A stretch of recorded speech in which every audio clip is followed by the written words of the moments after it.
আসসালামু আলাইকুম দর্শক, আশা করি সবাই অনেক ভালো আছেন। আজকে আমি আপনাদের বিকালের নাস্তায় ঝটপট রেডি করা যায় এমন একটা রেসিপি করে দেখাবো। সেটা হলো পুঁই শাকের পাকোড়া। খেতে অসম্ভব মজা হয় এই পাকোড়াটা। তাহলে চলুন দেখে নিই কীভাবে বানাতে হয়।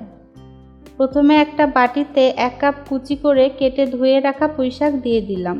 1/2 কাপ পেঁয়াজ কুচি, 3টা কাঁচামরিচ কুচি, 1/2 কাপ বেসন, 4 টেবিল চামচ ময়দা, 1/2 চা চামচ মরিচের গুঁড়া, 1/2 চা চামচ হলুদ গুঁড়া, 1/2 চা চামচ জিরা গুঁড়া, 1/2 চা চামচ চাট মশলা, 1/2 চা চামচ আদা রসুন পেস্ট, স্বাদ মতো লবণ দিয়ে সব উপকরণ হাত দিয়ে মেখে নিব।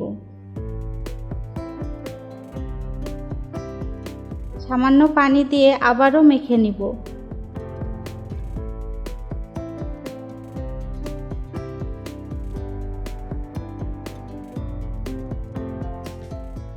চুলায় প্যান বসিয়ে পরিমাণ মতো তেল দিয়ে নিয়েছি। তেলটা গরম হয়ে গেলে গোল করে পাকোড়ার শেপ দিয়ে তেলে ছেড়ে দিব। চুলার জাল মিডিয়াম লোতে রেখে পাকোড়ার এক পাশ একটা সুন্দর কালার আসা পর্যন্ত ভেজে নিব। এক পাশ সুন্দর কালার আসলে উল্টিয়ে দিয়ে অপর পাশ ভেজে নিব।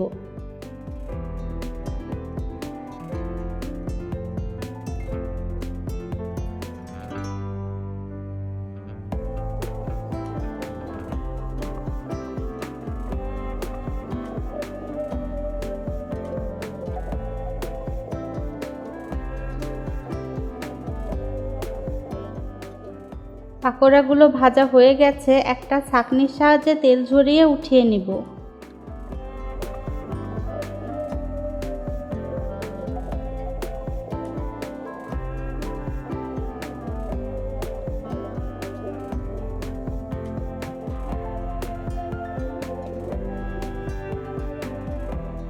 টমেটোর সস দিয়ে পরিবেশন করেছি।